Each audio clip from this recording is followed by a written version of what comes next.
السلام علیکم S science academy میں آج پھر سے ہم سبق 11 مضمون اردو جماعت ششم کا دیوالی ہوم ورک کا ویڈیو لے کر حاضر ہیں، اور اس میں جو ہے پیراگراف ہے اورنگزیب کے بارے میں پوری معلومات دی ہوئی ہے، اور آج ڈیٹ ہے 7 مہینہ ہے نومبر 11 سال ہے 2024 دن ہے جمعرات۔ تو یہاں پہ جو ہے اب سوال ہے، نیچے دی ہوئی عبارت پڑھ کر نیچے دیے گئے سوالات کے جوابات لکھو۔ تو یہ ویڈیو کا پیراگراف پڑھنے سے پہلے ہم آپ سے گزارش کر رہے کہ آپ جو ہے ہمارے چینل کو سبسکرائب کیجئے، تاکہ ہر دن جو نیا ویڈیو آتا ہے اس کی نوٹیفیکیشن آپ کو مل سکے۔ اورنگزیب عالمگیر 3 نومبر 1618 کو مالوے کی سرحد پر پیدا ہوئے۔ ان کی والدہ ارجمند بانو بیگم تھی، جو ممتاز محل کے نام سے مشہور تھی۔ اورنگزیب کی عمر 2 سال کی تھی کہ شاہجہاں نے اپنے باپ جہانگیر کے خلاف بغاوت کر دی۔ اورنگزیب عالمگیر پہلے بادشاہ ہیں جنہوں نے قرآن شریف حفظ کیا اور فارسی مضمون نویسی میں نام پیدا کیا۔ اس کے علاوہ گھڑ سواری، تیر اندازی اور فنون سپاہ گری میں بھی کمال حاصل کیا۔ 17 برس کی عمر میں 1636 عیسوی دکن کے صوبیدار مقرر ہوئے۔ اس دوران میں اس نے کئی بغاوتوں کو فروکش کیا اور چند نئے علاقے فتح کیے۔ بلخ کے ازحکوں کی سرکوبی جس جمع مردی سے کی، اس کی مثال تاریخ عالم میں مشکل سے ملے گی۔ ان کا دور حکومت 1658 تا 1707 عیسوی ہے۔ اورنگزیب ابو المظفر محی الدین کے لقب سے تخت پر بیٹھا۔ اس نے ہندوؤں اور مسلمانوں کی فضول رسم ختم کی، فحاشی کا انسداد کیا اور خوبصورت مقبروں کی تعمیر و آرائش ممنوع قرار دی۔ قوال، نجومی، شاعر موقوف کر دیے گئے، شراب، افیون، بھنگ بند کر دی، درشن جھروکا کی رسم ختم کی اور بادشاہ کو سلام کرنے کا اسلامی طریقہ رائج کیا۔ سجدہ کرنا اور ہاتھ اٹھانا موقوف ہوا۔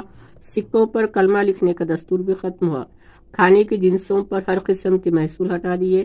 1665 عیسوی میں آسام، کوچ بہار اور چٹانگانگ فتح کیے اور پرتگیزی اور فرنگی بحری قزاقوں کا خاتمہ کیا۔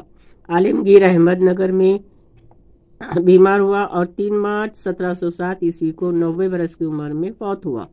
وصیت کے مطابق اسے خلد آباد میں دفن کیا گیا۔ اورنگزیب بڑا متقی، پرہیزگار، مدبر اور اعلیٰ درجے کا منتظم تھا۔ خزانے سے ذاتی خرچ کے لیے 1 پائی بھی نہ لی۔ قرآن مجید لکھ کر، ٹوپیاں سی کر گزارا کرتا تھا۔ سلجھا ہوا ادیب تھا۔ اس کے خطوط رخات عالمگیر کے نام سے مرتب ہوئے۔ اس کے حکم پر نظام سلطنت چلانے کے لیے ایک مجموعہ فتاوی تصنیف کیا گیا، جسے تاریخ میں فتاوی عالمگیری کے نام سے یاد کیا جاتا ہے۔ فتاوی عالمگیری فقہ حنفی میں ایک ممتاز مقام رکھتا ہے۔ زیر تبصرہ کتاب اورنگزیب عالمگیر علامہ شبلی نعمانی اور ڈاکٹر اوم پرکاش پرساد کے 2 مضامین کا مجموعہ ہے۔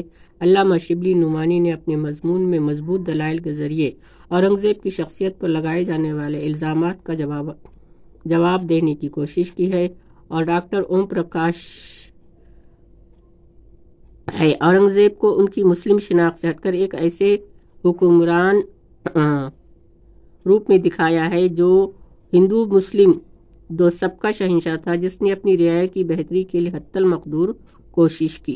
یہ اورنگزیب کے بارے میں معلومات تھی۔ اب سوال ہے، پورا نام اورنگزیب عالمگیر، پیدائش 3 نومبر 1618، والد کا نام شاہجہاں اور والدہ ارجمند بانو بیگم، ممتاز محل کے نام سے مشہور ہوئی۔ فنون میں مہارت، گھڑ سواری، تیر اندازی اور فنون سپاہ گری۔ خطوط کی کتاب رخات عالمگیر، فتاوی کی کتاب فتاوی عالمگیری۔ ان چیزوں سے منع کیا، مقبروں کی خوبصورت تعمیر و آرائش ممنوع قرار دیا۔ یہاں پہ اردو کا یہ جو ہے ویڈیو مکمل ہوا۔